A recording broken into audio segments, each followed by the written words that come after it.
Wingy Boxing, IFL TV, MTK Global. I'm here with Ajmal Hudge. But how are you feeling, sir? I'm feeling good. Wicked. So cold.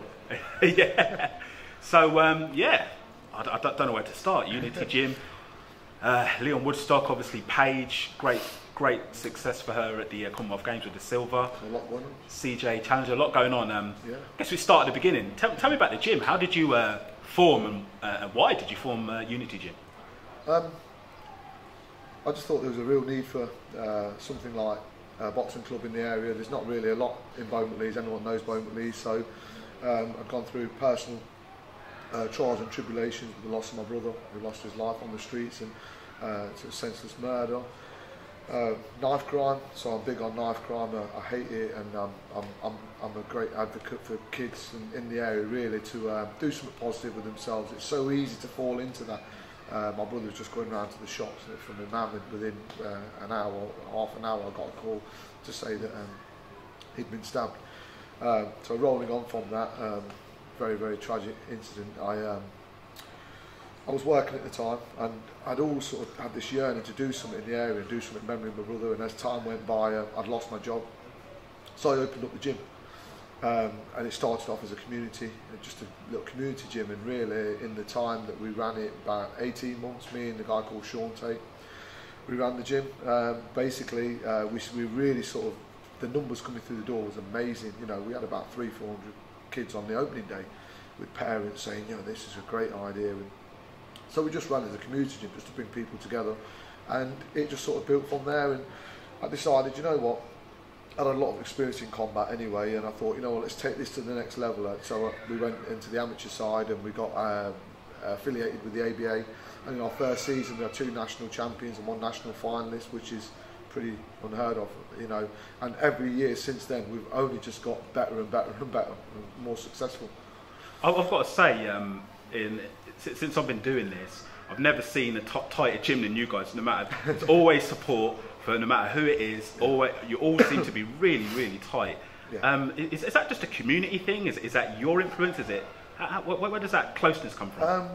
Probably comes from me. I spent time in care. I lived a violent life. I've come up in a violent. I don't say this to many people. I don't really tell people a lot about myself, you know. But I spent a lot of time, and I understand pain, and I understand rejection, right. And I understand how important togetherness is, and family, from not having it really, to be honest with you. My mum struggled with us, you know. My dad had issues, and my mum struggled, and we paid the price for that growing up. So as we got older and we grew up on the estate, we lived a tough life, a proper estate life, you know. And so I brought these kids up, and I wanted it to be more than a boxing gym, and I've always said that, you know. I wanted them to support each other and to understand that we can only go so far with talent, but with character we can go all the way. And that togetherness, I mean, a perfect instance was, it was difficult for us to get out to Paige. She's like the baby in the family really. She's only had a handful of fights. I think she only had 3 fights at 60 kg, and she finds herself in the Commonwealth Games, which is a testament to her character and her skill set. But aside of that, I still believe that support she needs to still, I'm not saying she's a baby, but she still needs to have us with her, do you know what I mean? And I just felt that. I don't feel she needs us anymore, if that sounds mad. I think she'll be okay now, but at that time she was going to the other side of the world in a huge tournament, not having a coach with her, who she's always had with her for the last 7 years, and I decided I was going.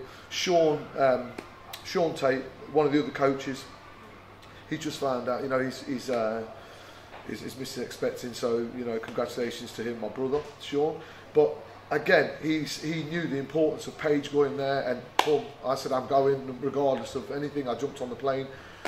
Sean jumped on the plane. CJ said, yo, I'm going out there as well. I need to go out there as well. Yeah. Leon's like, yo, I want to go as well. I said, yo, you got a fight coming up. Go and run around that BMX track for 2 weeks. We'll be back. Yeah. So, and that just really showed when we all went out there, everything, you know, it was mad. Everything when we went out there, even though we was in Australia, and it was a beautiful place, we was all sat over here, and Paige needed us she just rang us up and she had a bit of free time. She wanted to have a chat, and it just shows you Sean, CJ, me, boom, in the car, hour and a half, drive over, even just sit with her for an hour, and that sums up literally our gym and what we're about. I think one of the, like when I come up to watch you guys before, one thing that stuck in my head was when I left, I looked on the desk there and you had like pamphlets on knife crime, and I thought that's really good. It's good that it's there, because it's often something that isn't really sort of looked at or spoke of, and you're like, that's one of your primary things, isn't it? The community and the safety of the kids. Well, you know what's very sad is we've had a real massive increase in Leicester with knife crime. I don't know if you've been following it, and there's been a couple of boys in the local area that's been stabbed to death, young boys. And I thought the council and the police and everyone, you know, when I opened this gym, I thought they'd all jump on board, jump on with me and see what I'm doing, and to see what we've actually done, you know, in the space of 7 years is amazing. I'm not just saying that because it's my gym, but it just shows you that in areas like this, and there's many areas like this, and there's many good coaches around, but with the right support, with the right backing, you know, look at what we've actually done. You know, I've had 6 national champions, 27 Midland champions. I've had 4 times we won the Haringey Cup, which is one of the biggest European amateur tournaments in the world. And then we've got 2 boys who've signed with Frank Warren, you know, the biggest promoter in the country, both undefeated. Then we've got our Paige, obviously, you know the story with Paige. Within 30 fights, she's with Great Britain, she's with England. So you've truly built something, haven't you, in them? Well, yeah, you know, and credit's got to go to the kids. People keep saying you've done this and you've done that, but you know, it's that old saying, isn't it? Is it the coach or is it the trainer? Is it the coach or is it the fighter? Do you know what I mean? And what I did is put a facility in place, and I facilitated everything that you see around you. I have a wealth of experience in combat, wealth.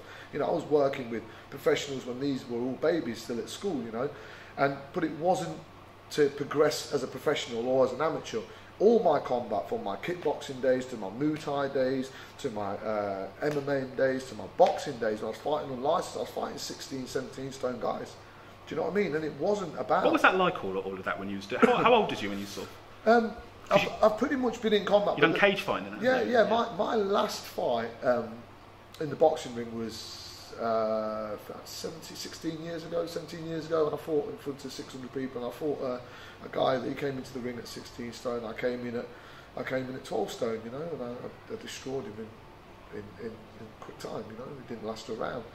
And then rolling on from that, obviously with my losses and the things I had, I sort of like looked into combat, and I ended up strolling into MMA and into warehouses and fighting in warehouses, you know. And it was my personal journey. It was I thought that I could just get all this hate and anger out of me, do you know what I mean? But I couldn't, and it didn't make me feel any better. Even if I won, it still didn't really make me, you know. It's very personal I'm talking to you about, but at the end, you know, I went home and I had a fight in London, and I went home and I cried, and I couldn't understand why I was crying, you know, because I'd won, you know, in brutal fashion as well. And I was thinking, well, why am I crying? Why am I so upset? Do you know what I mean? And I don't know, it just didn't do it for me, you know. And sort of rolling on from that, when I started and I opened the gym, I just really got a lot out of watching these kids. You know, they're amazing, and to watch them and to breathe life into people and love, as opposed to aggression. Yeah, did you was that anger which you said you felt in the ring, was that, if you don't mind me asking, from your brother? Was that still... It was, yeah, to be honest, very, very personal. Yeah, but it was from a lot further back than that. We live very violent lives, you know, without going too much into it, of course, family and that, you know, but we live very, very, very, very violent lives, and, you know, I spent time in care because of that. And again, I was attacked in care, and I was stabbed in care myself. And I dealt with that situation. I took care of my brother, and we moved through life like that, you know. And I had a lot of issues, you know. I watched my mum, you know, just one instance, and I hate it, and it still grates me that I had a row with a kid on the estate, and the dad walked up, and my mum went out and says, "Look, it's best if you stay over there, my son," and he just hit my mum. Just a white racist guy just hit my mum, broke her nose, and she just fell to her knees, and she was covered in blood. And my dad wasn't there at the time, and I was only a kid, and I looked at my mum, and I remember even then I was about 9, probably 10 years old. I remember thinking to myself, no one's ever wait till I get older.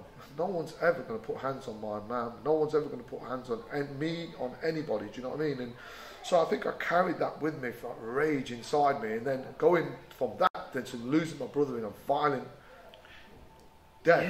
Yeah. Do you know, Hudge, do you know what I find interesting is that all of that which you've gone through, there's statistic-wise, you so easily could have gone down the wrong route, but look what you've built. Do you see what I'm saying? Like, there's so many people I know of who would have gone straight down the wrong route with everything you've gone through, and even though it's wrong, you couldn't necessarily blame them, but you've turned that around, and that, for you personally, that must feel good, because I tried to, when we spoke before, I tried to give you credit for these things, but you don't take it. No. But that must feel good for you personally.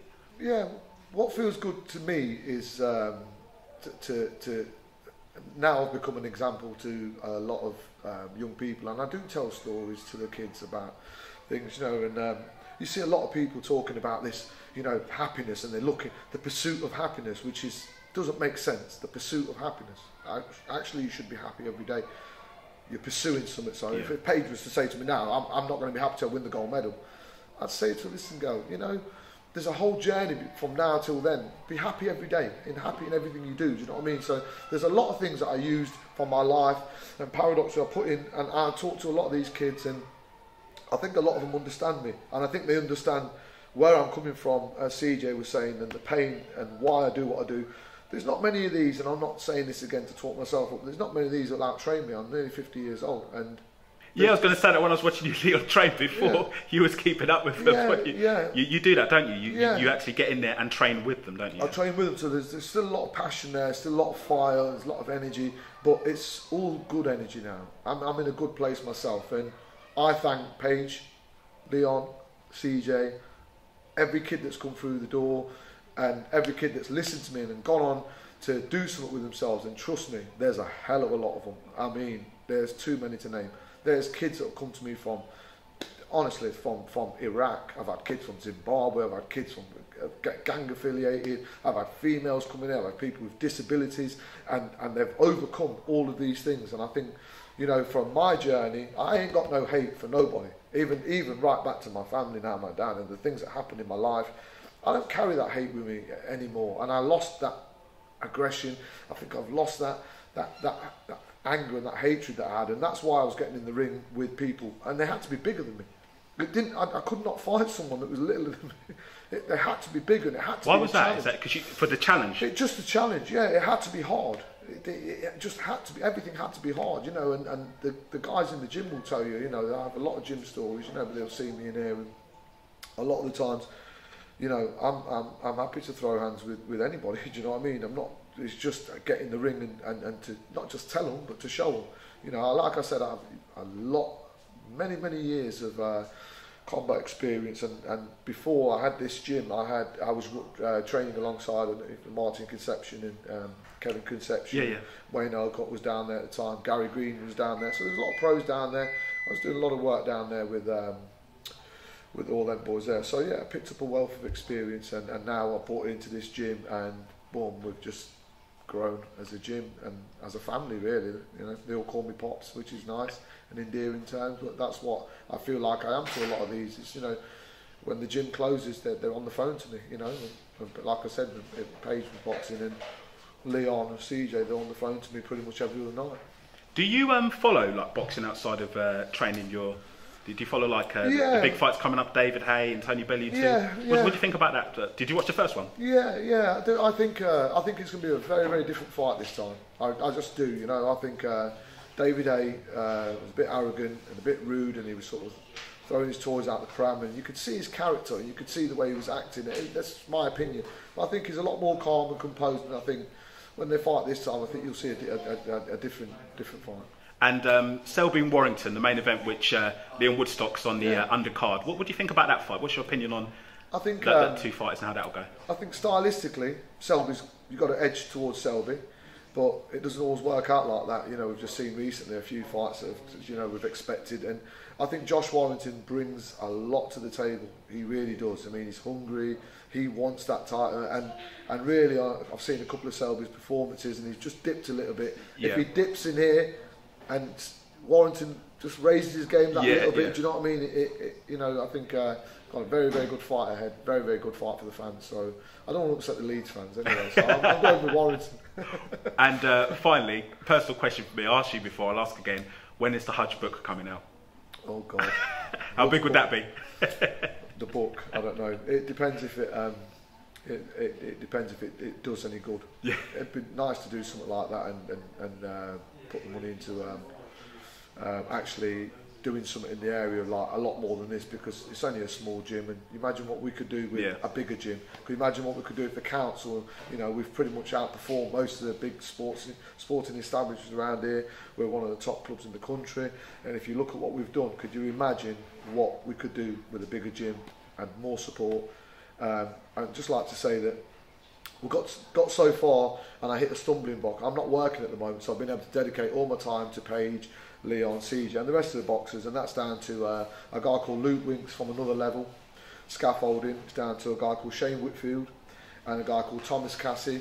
They run local firms in Hillmorran.